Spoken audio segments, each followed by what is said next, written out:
Un Porsche que ganó Le Mans, un Ferrari regalado por su propia esposa, un Jaguar tan raro que solo existen 16 en el mundo. Hoy repasamos 10 coches ligados para siempre al nombre de Steve McQueen, el actor que convirtió el automovilismo en parte de su propia leyenda. Pero 2 de estos 10 coches esconden un secreto que ni sus fans más devotos conocen. Quedaos hasta el final para descubrirlo.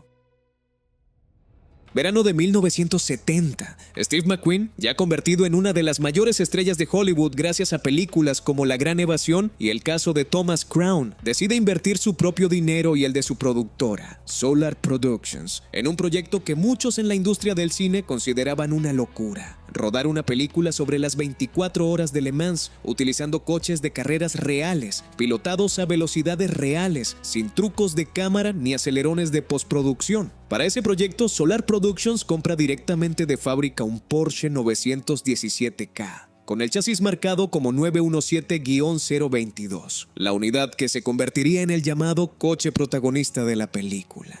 En la pantalla, pintado con el número 20, este mismo Porsche protagoniza algunas de las escenas de carrera más realistas jamás filmadas en el cine de motor, con McQueen insistiendo personalmente en conducir a velocidades de competición siempre que las normas de seguridad del rodaje se lo permitían. Lo que pocos espectadores de la época imaginaban es que aquel mismo coche, una vez terminado el rodaje, no se quedó guardado como simple pieza de atrezo. El 917 continuó compitiendo fuera de las cámaras, sumando victorias reales en carreras reales, una trayectoria deportiva que ningún otro coche protagonista de una película de Hollywood puede reclamar con la misma credibilidad. Aquel Porsche no solo interpretaba un coche de carreras, literalmente lo era, antes, durante y después del rodaje. Décadas más tarde, este mismo chasis se convertiría en el Porsche más caro jamás vendido en una subasta, con ofertas que llegaron a rondar los $14 millones en una puja que finalmente no se cerró, y con otra subasta posterior estimando su valor entre 16 y 18 millones y medio de dólares. Ese precio, extraordinario incluso para los estándares del coleccionismo de superdeportivos clásicos, no se explica solo por la rareza mecánica del modelo, sino por la combinación única de leyenda cinematográfica y palmarés deportivo auténtico que McQueen, sin saberlo entonces, estaba fabricando con su propio dinero en 1970. Mientras tanto, en España, aquel mismo año, la clase trabajadora seguía esperando meses, a veces más de un año, para poder recoger de la fábrica de la zona franca de Barcelona su propio Seat 600, el coche que había motorizado por primera vez a toda una generación de familias españolas durante los años del desarrollismo.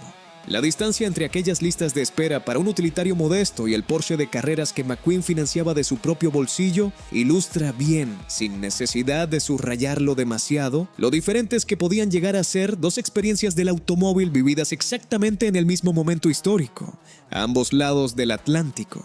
Antes de continuar, escribid en los comentarios desde qué ciudad nos estáis viendo. Marzo de 1964. Steve McQueen cumple 34 años y su entonces esposa, la bailarina y actriz Neile Adams, decide sorprenderlo con un regalo que ningún otro coche en su colección lograría jamás igualar en su cariño personal: un Ferrari 250 GT Berlinetta luso, comprado en los concesionarios Otto Zipper Motors en el Boulevard Wilshire de Santa Mónica, California. El luso, cuyo nombre en italiano significa precisamente lujo, representaba la versión más refinada y confortable de la familia. 250 de Ferrari, equipada con el legendario motor Columbo V12 de 3 litros, capaz de desarrollar 240 caballos y de propulsar el coche hasta los 150 millas por hora. Cifras notables para un coche pensado tanto para la velocidad como para los viajes largos por carretera. Carrozado por Pininfarina, con líneas tan elegantes que muchos historiadores del automóvil lo consideran hasta hoy el Ferrari más bello jamás construido. El luso combinaba deportividad italiana con un confort de cabina que pocos superdeportivos de la época podían ofrecer. McQueen convirtió aquel Ferrari marrón metalizado, con interior en tono tostado, en su coche de uso diario durante casi 4 años, conduciéndolo por la costa de California junto a Neile y al fotógrafo William Claxton, en sesiones que produjeron algunas de las imágenes más icónicas jamás tomadas del actor fuera de un plató de rodaje. Nunca lo llevó a competir en pista, pero sí protagonizó más de un episodio con la policía de Los Ángeles, que en varias ocasiones tuvo que perseguirlo por exceso de velocidad en las colinas de Hollywood. A finales de los años 60, McQueen vendió el Lusso, probablemente para poder comprar el Ferrari 275 GTS 4 Nart Spider, que había quedado prendado tras verlo en la película El caso de Thomas Crown. El Lusso pasó por varias manos hasta llegar a Mike Regalia, expresidente de la colección Nethercutt, quien lideró una restauración completa pieza por pieza hasta devolverlo al nivel de Pebble Beach. En agosto de 2007, la casa de subastas Christie's lo vendió por $2.310.000, una cifra que hoy, según estimaciones recientes, podría superar los $6.5 millones si el mismo coche volviera a salir al mercado. Aquel mismo año, 1964, un Ferrari como el Lusso resultaba sencillamente inimaginable para la inmensa mayoría de los españoles, todavía atrapados en una economía donde el propio Seat 600, con sus escasos 25 caballos, representaba ya un lujo considerable para cualquier familia trabajadora. La diferencia no era solo de precio, sino de mundo. Mientras en Hollywood, un regalo de cumpleaños podía ser un Ferrari con motor Columbo, en España, el sueño de posesión de la clase media apenas alcanzaba. Con suerte y varios años de ahorro, un utilitario de 4 plazas fabricado bajo licencia italiana. De los 25 Jaguar Ska que la fábrica de Coventry planeaba construir, un incendio en la propia planta destruyó 9 unidades antes de completarse, dejando solo 16 ejemplares en todo el mundo. Este coche no era más que la versión homologada para carretera del legendario Jaguar tipo D, el mismo modelo que había dominado las 24 horas de Le Mans a mediados de los años 50, apenas despojado de sus elementos puramente competitivos para poder circular legalmente por vías públicas. Steve McQueen compró uno de esos 16 ejemplares supervivientes por apenas $5.000, una cifra que hoy resulta casi ridícula frente al valor actual del coche, pero que en su momento reflejaba simplemente el precio de un deportivo europeo de segunda mano, sin que nadie sospechara todavía el estatus mítico que aquel Jaguar acabaría alcanzando. McQueen lo rebautizó cariñosamente como la Rata Verde, tras repintarlo del blanco original de fábrica al verde inglés de competición, un gesto casi de apropiación personal sobre un coche que ya de por sí llevaba en sus genes el ADN de las carreras de resistencia europeas. El motor 6 cilindros en línea con doble árbol de levas en cabeza, capaz de desarrollar 250 caballos, convertía al XKSS en una máquina genuinamente rápida para su época. Y McQueen no tardó en explotar todo ese potencial por las curvas de Mulholland Drive, cerca de su casa en las colinas de Hollywood, en carreras callejeras nocturnas que le costaron numerosas multas por exceso de velocidad y, en más de una ocasión, la suspensión temporal de su carnet de conducir. Una anécdota repetida durante años entre los aficionados al actor. Cuenta que en una de esas paradas policiales llegó a alegar que su esposa embarazada estaba de parto para evitar la sanción. En algún momento de finales de los años 60, McQueen vendió el XKSS, una decisión de la que se arrepintió casi de inmediato. Pasaron los años, pero el actor nunca dejó de pensar en aquel coche, hasta que finalmente logró localizarlo y recomprarlo en 1977, manteniéndolo en su poder hasta su muerte en 1980. Hoy, aquel mismo Jaguar puede contemplarse expuesto en el Museo del Automóvil Petersen de Los Ángeles, uno de los objetos más visitados de toda la colección permanente del museo. Este episodio de venta y arrepentimiento revela algo esencial sobre la relación de McQueen con sus coches. No los trataba como simples inversiones ni como objetos de estatus intercambiables, sino como compañeros con los que había compartido experiencias irrepetibles. Pocos coleccionistas, por adinerados que fueran, se tomaban la molestia de rastrear durante años el paradero de un coche vendido, solo para poder recuperarlo. Un gesto que distinguía claramente a McQueen del resto de estrellas de Hollywood de su generación, más interesadas en aparcar sus Cadillacs frente a las cámaras que en entender realmente la mecánica que tenían debajo del capó.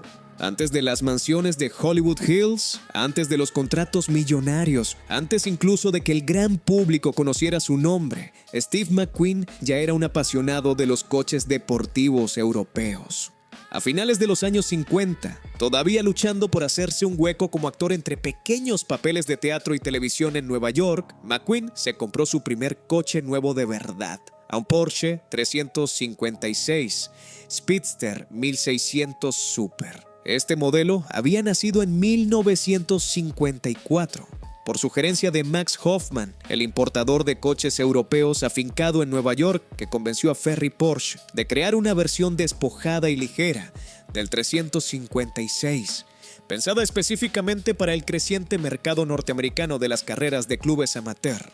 Sin apenas lujos, con un parabrisas bajo y recortado y unos asientos tipo cubo, el Speedster ofrecía la experiencia de conducción más pura y directa que Porsche había fabricado hasta entonces. Exactamente el tipo de máquina que un actor todavía sin fortuna, pero ya obsesionado con la velocidad, podía permitirse y disfrutar al máximo. Este Porsche representó para McQueen mucho más que un simple medio de transporte. Fue su introducción real al mundo de la competición amateur, las carreras de fin de semana en circuitos improvisados de la costa este americana, donde compitió contra otros jóvenes entusiastas antes de que su carrera como actor despegara definitivamente. Aquellas primeras experiencias al volante de un coche europeo auténtico, ligero y sin concesiones, moldearon para siempre el criterio automovilístico que McQueen aplicaría después a la hora de elegir cada uno de los coches que formarían su colección en años posteriores.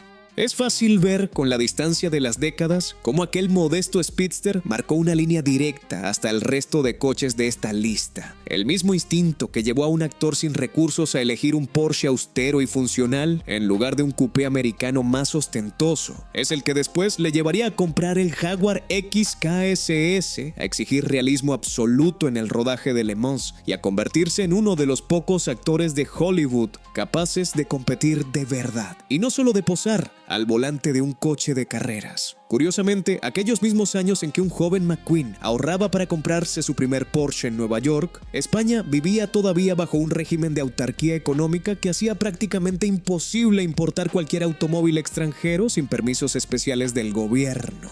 Mientras el futuro actor aprendía a pilotar un deportivo europeo en circuitos improvisados de la costa este americana, en España el sueño automovilístico de la mayoría de la población se limitaba todavía a una motocicleta o, en el mejor de los casos, a un modesto utilitario nacional. Un contraste que explica bien por qué la cultura del coche deportivo, tan arraigada en Estados Unidos desde los años 50, tardaría todavía casi 2 décadas en asentarse mínimamente en el mercado español.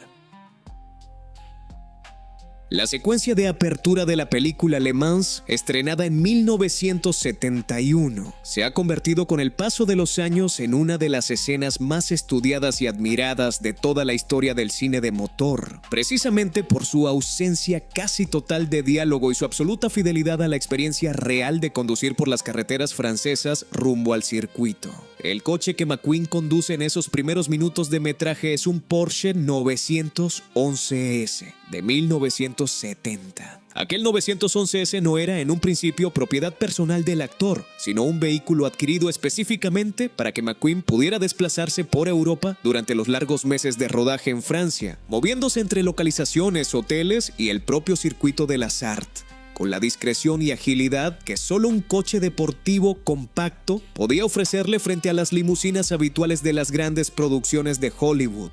Su breve aparición en pantalla, durante esa introducción silenciosa camino de Le Mans, terminó convirtiendo a este coche de producción relativamente asequible en comparación con el resto de la colección de McQueen, en una pieza de significativo valor histórico y cinematográfico. Tan encariñado quedó el actor con aquel 911S que, una vez finalizado el rodaje, decidió comprarlo definitivamente para sí mismo, incorporándolo a su colección personal de manera permanente. A diferencia de otros modelos mucho más exclusivos de su garaje, este Porsche representaba la cara más accesible y cotidiana de la marca alemana, el tipo de deportivo que un aficionado con recursos moderados podía también aspirar a poseer, en marcado contraste con las rarezas millonarias como el Jaguar XKSS o el propio 917K de carreras. Cuando finalmente salió a subasta años después de la muerte del actor, el 911S de McQueen alcanzó un precio cercano al $1.400.000, una cifra que, aunque muy inferior a la del 917K protagonista de la misma película, confirma hasta qué punto cualquier objeto vinculado directamente a la figura de McQueen multiplicaba su valor de mercado, incluso tratándose de modelos de producción relativamente comunes dentro del catálogo histórico de Porsche. Durante aquellos meses de rodaje en Francia, McQueen vivió instalado en un castillo alquilado del siglo XV, con 30 habitaciones, cerca del propio circuito de las Artes, un contraste brutal frente a las condiciones en las que trabajaban la mayoría de los técnicos y especialistas europeos contratados para la producción. El propio 911S, con su discreción y su tamaño compacto, le permitía moverse cada día entre aquel castillo y el circuito sin la ostentación de una limusina. Una elección que reflejaba bien la personalidad de un actor que, pese a su fama y su fortuna, seguía prefiriendo la funcionalidad de un deportivo bien diseñado antes que cualquier símbolo de estatus más evidente. Después de años conduciendo su querido Ferrari 250 GT luso, McQueen empezó a notar un problema mecánico recurrente. El motor consumía demasiado aceite bajo aceleraciones fuertes, un defecto menor pero persistente que terminó por hacerle mirar hacia otro modelo de la marca del caballino. La chispa definitiva llegó al ver de cerca el Ferrari 275 GTS4 Nart Spider, que conducía el personaje de Faye Dunaway durante el rodaje del caso de Thomas Crown en 1968. McQueen quedó tan prendado de aquel Ferrari que encargó directamente su propia unidad, aunque el destino tenía preparada una vuelta de tuerca inesperada. Mientras esperaba parado en un semáforo de Malibú al volante de su flamante 275 GT S4 Nart Spider recién adquirido, otro coche lo golpeó por detrás. En lugar de repararlo, McQueen decidió simplemente cambiar de coche por completo, adquiriendo esta vez un Ferrari 275 GTB4, carrozado por Scaglietti en lugar de por el habitual Pininfarina, acabado originalmente en un tono avellana que más tarde el propio actor mandó repintar en un intenso rojo Chianti. Este Ferrari, equipado con un motor Columbo V12 de 3 litros y 300 caballos, capaz de superar las 160 millas por hora, representaba un salto de prestaciones notable respecto al luso, convirtiéndose en el nuevo coche de uso diario del actor durante los años siguientes. Con él recorría los bulevares de Hollywood junto a su amigo y también apasionado de Ferrari, el actor James Coburn, protagonizando más de una carrera improvisada entre ambos por las calles de Los Ángeles. Tras salir de manos de McQueen, este 275 GTB4 pasó por la propiedad de Guy Williams, el actor conocido por interpretar al zorro en 1900 televisión y más tarde por las del piloto de carreras Ben Schupan. En 2013, Ferrari Classic restauró el coche siguiendo las especificaciones exactas que había tenido bajo la propiedad de McQueen, y en 2023, la casa de subastas RM Sotheby's lo vendió por $5.400.000. Este tipo de trazabilidad, documentada con precisión de propietario en propietario a lo largo de más de medio siglo, resulta poco habitual incluso entre los superdeportivos clásicos más codiciados del mercado, y confirma hasta qué punto el mundo del coleccionismo automovilístico ha convertido la procedencia vinculada a McQueen en un factor de valorización tan importante como la propia rareza mecánica del vehículo en cuestión. Si esta historia os está gustando, suscribíos al canal y activad la campanita. Nos quedan 4 coches por descubrir y 2 de ellos os van a revelar el secreto que os prometimos al principio de este vídeo.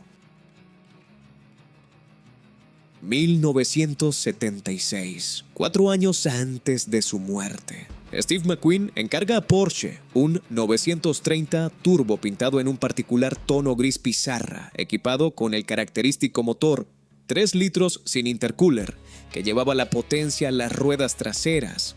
Una configuración mecánica que ya de por sí resultaba exigente y directa para cualquier conductor de la época, pero que en manos de McQueen se convertía en la herramienta perfecta para escapar, literalmente, de quienes más le perseguían fuera de los platós de rodaje, los fotógrafos. Este 930 Turbo no era un coche de catálogo estándar. McQueen, aprovechando su estatus de estrella y su relación directa con los responsables de encargos especiales de Porsche, solicitó una serie de modificaciones personalizadas poco habituales, entre ellas un interruptor instalado discretamente en el salpicadero capaz de apagar las luces traseras del vehículo a voluntad, un mecanismo pensado específicamente para dificultar que los fotógrafos pudieran seguirle de noche por las carreteras de Los Ángeles, especialmente en los años en que su fama y su vida personal, cada vez más convulsa, atraían un asedio mediático constante. Este pequeño pero significativo detalle técnico revela una faceta menos conocida del McQueen de finales de los años 70. Ya no era solo el actor que buscaba emociones auténticas al volante, sino también un hombre que utilizaba su conocimiento profundo de la mecánica del automóvil para protegerse activamente de la exposición pública que tanto le pesaba, convirtiendo un simple deportivo de calle en una herramienta de evasión personal, adaptada a sus propias necesidades vitales del momento. En 2015, este mismo 930 Turbo Carrera batió récords de subasta al venderse por $1.950.000.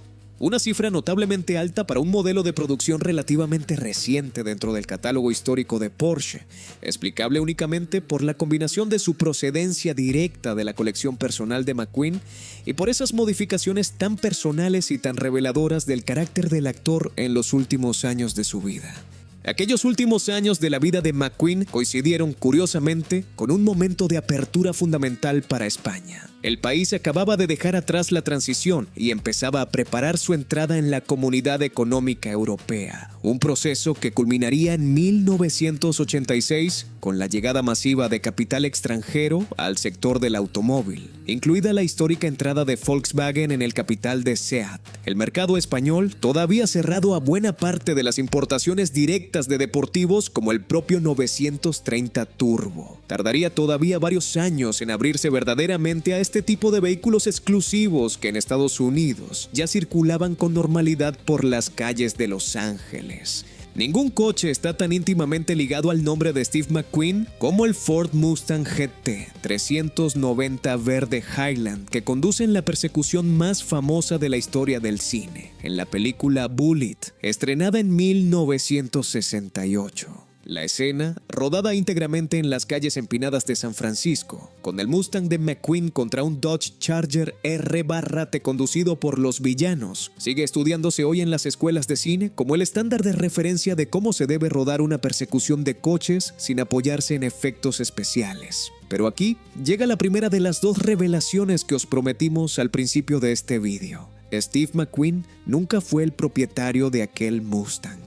Se usaron dos unidades idénticas para el rodaje, ambas propiedad de la productora Warner Brothers, preparadas específicamente para soportar el castigo físico de las escenas de acción por el especialista en coches de carreras Max Balchowski, quien rigidizó el chasis, acortó el sistema de escape, cambió los amortiguadores y soldó soportes especiales para las cámaras de rodaje. McQueen, su amigo y doble de acción Bo Dekins y el especialista en persecuciones Cary Loftin se repartieron la conducción real durante el rodaje. Todo grabado en tiempo real, sin acelerar la imagen en montaje, porque el propio McQueen se negó rotundamente a cualquier truco de cámara que pudiera restar credibilidad a la secuencia. Una de las dos unidades terminó destrozada tras tantas persecuciones y saltos, mientras que la otra sobrevivió y fue comprada tras el rodaje, no por McQueen, sino por un particular llamado Robert Kiernan, quien la adquirió a través de un anuncio clasificado en 1974, para sustituir su antiguo MG GT, sin ninguna idea todavía de la leyenda que acababa de meter en su garaje. Cartas conservadas entre la familia Kiernan y el propio McQueen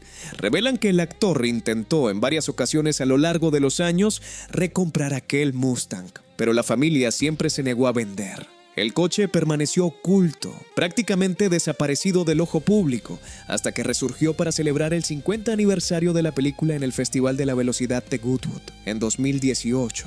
La familia Kiernan finalmente decidió venderlo en 2020, cerrando así casi 5 décadas de propiedad discreta sobre uno de los coches más deseados y más incomprendidos de toda la historia del cine. Este dato, poco conocido por el gran público a pesar de la fama universal del propio Mustang, demuestra que incluso el objeto más icónico de toda la filmografía de McQueen puede pertenecer más al terreno del mito colectivo que al de la propiedad real, sin que ello reste ni un ápice de mérito a la propia interpretación del actor, tras el volante durante aquellos 11 minutos de persecución que cambiaron para siempre el cine de acción.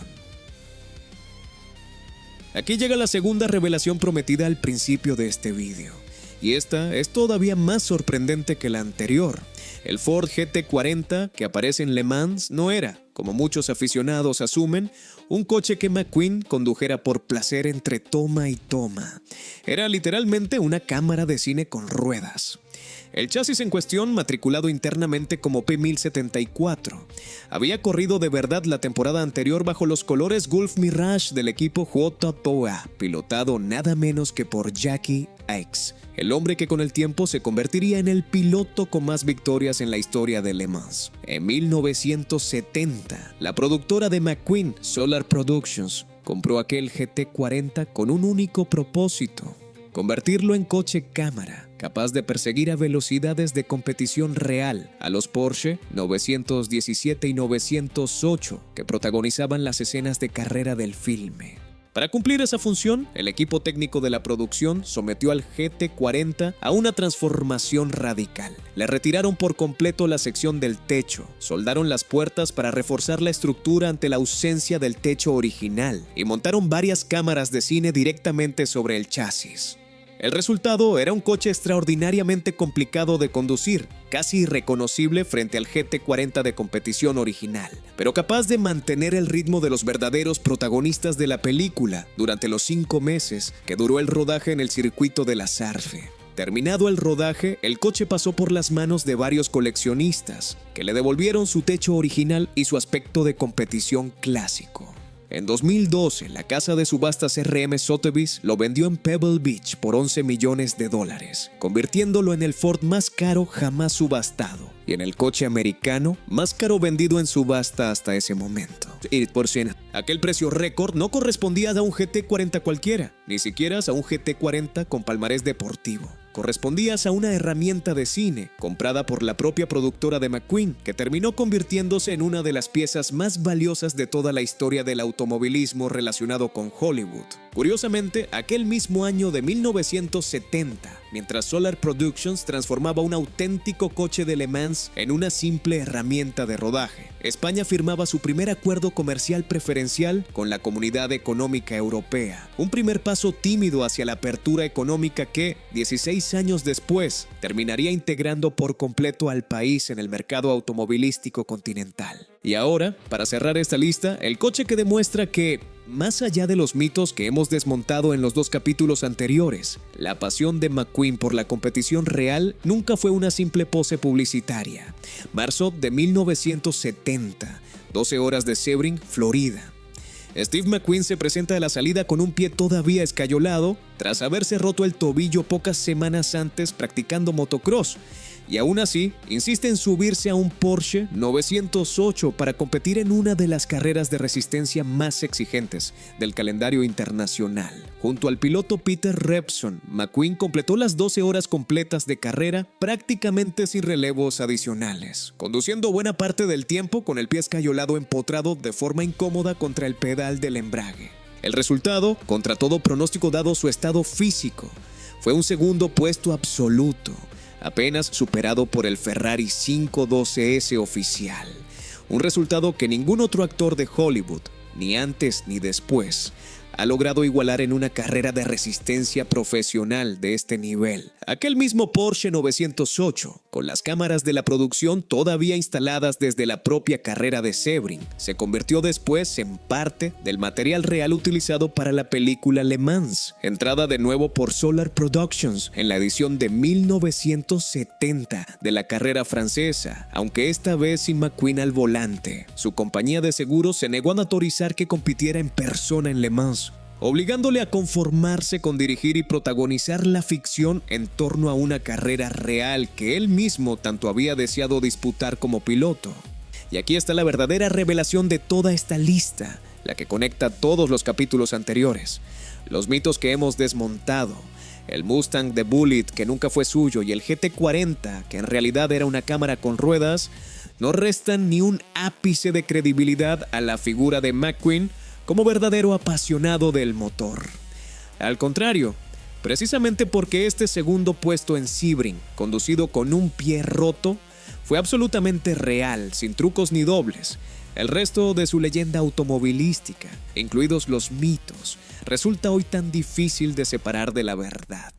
McQueen no necesitaba inventarse una imagen de piloto, la ganó, literalmente sobre el asfalto. Escribid en los comentarios cuál de estos 10 coches os ha sorprendido más y sobre qué otro actor o actriz apasionado de los coches queréis el próximo vídeo. Suscribíos al canal y activad la campanita para no perderos la próxima historia sobre las máquinas y las personas que las hicieron legendarias. 10 coches, una vida entera dedicada a la velocidad y algunos mitos que ahora ya sabéis distinguir de la realidad. Steve McQueen sigue siendo, décadas después de su muerte, el estándar contra el que se mide cualquier actor que diga amar los coches. Suscribíos al canal para más historias como esta. Hasta el próximo vídeo.